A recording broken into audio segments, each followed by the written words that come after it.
आज Doubtnut app download करें। Doubtnut पर अपने सभी गणित, रसायन विज्ञान, भौतिक विज्ञान और जीव विज्ञान के डाउट्स का करो सफाया। बस प्रश्न की फोटो खींचो, एक ही प्रश्न को क्रॉप करो और तुरंत वीडियो सोल्यूशन पाओ। अभी डाउनलोड करें। प्रश्न है कि एक प्रोटॉन है और एक अल्फा कण है। ये दोनों एक समान वेग से एक समान चुंबकीय क्षेत्र में लंबवत प्रवेश करते हैं। तो यदि उनके परिक्रमण काल t1 और t2 हो तो हमें t1 और t2 का अनुपात ज्ञात करना है। तो आइए हल करते हैं इस प्रश्न को।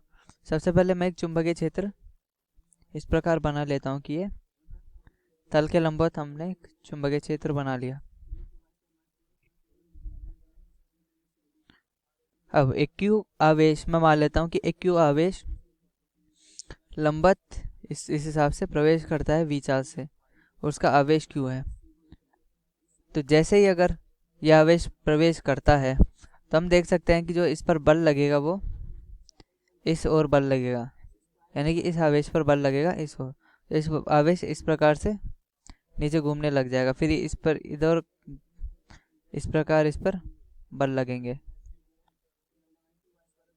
तो हम चूंकि देख सकते हैं कि ये जो आवेश है, तो हम देख सकते हैं कि जितने भी बल लग रहे हैं वो एक बिंदु पर लग रहे हैं। तो अतः हम कह सकते हैं कि जो आवेश है वो वृत्तीय गति करेगा, क्योंकि वृत्तीय गति करने की यही निशानी होती है। और हम चूंकि ये जानते भी है कि जो कि कोई आवेश अगर लंबवत चुंबकीय क्षेत्र में फेंका जाए तो वो वृत्तीय गति ही करने वाला है।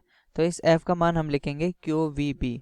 जो F हम लिखते हैं कि एक बिंदु आवेश पर कितना बल लगता है, और चूंकि ये बल हमें अर्थात इस आवेश को गति प्रदान करवा रहा है, तो अभिकेंद्रीय बल जो mv² होता है, यानी कि अभिकेंद्रीय बल जो हम लिखते हैं। चूंकि हम जानते हैं कि अभिकेंद्रीय बल इस प्रकार लिखा जाता है, इसको QVB के बराबर लिखा जाता है। तो v से v कट गया क्योंकि v इसकी चाल है। तो v बराबर है QBr/m।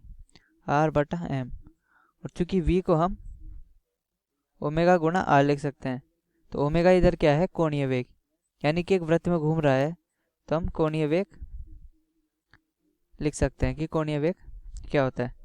और कोणीय वेग को अगर त्रिज्या से गुणा किया जाए, तो चूंकि मैं इसकी त्रिज्या r मानता हूँ कि भाई ये r त्रिज्या के वृत्त पर घूम रहा है, तो ओमेगा इंटू r हो जाएगा रेखीय वेग, यानी कि इस कण का वेग कितना है। तो ओमेगा r बराबर हम लिखेंगे QBr/m।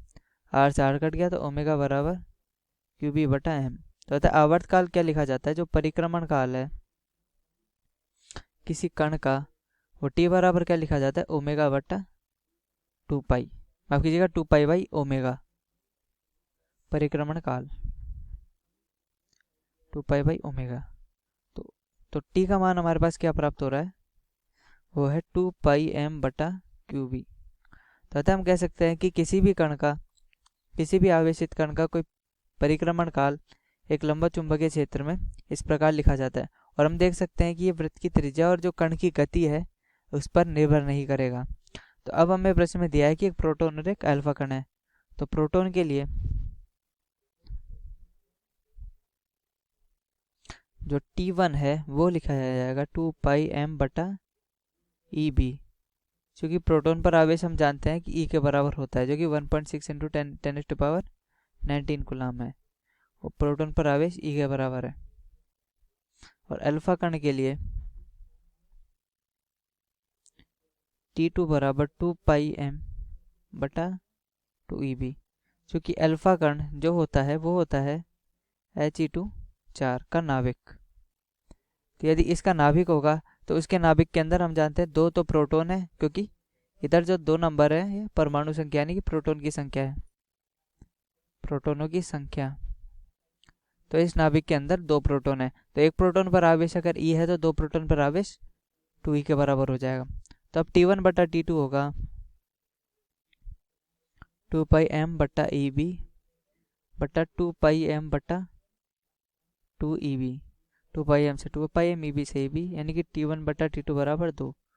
तो अर्थात T1 और T2 का जो अनुपात आया वो हमारे पास अनुपात आया T1/T2 बराबर 1/2।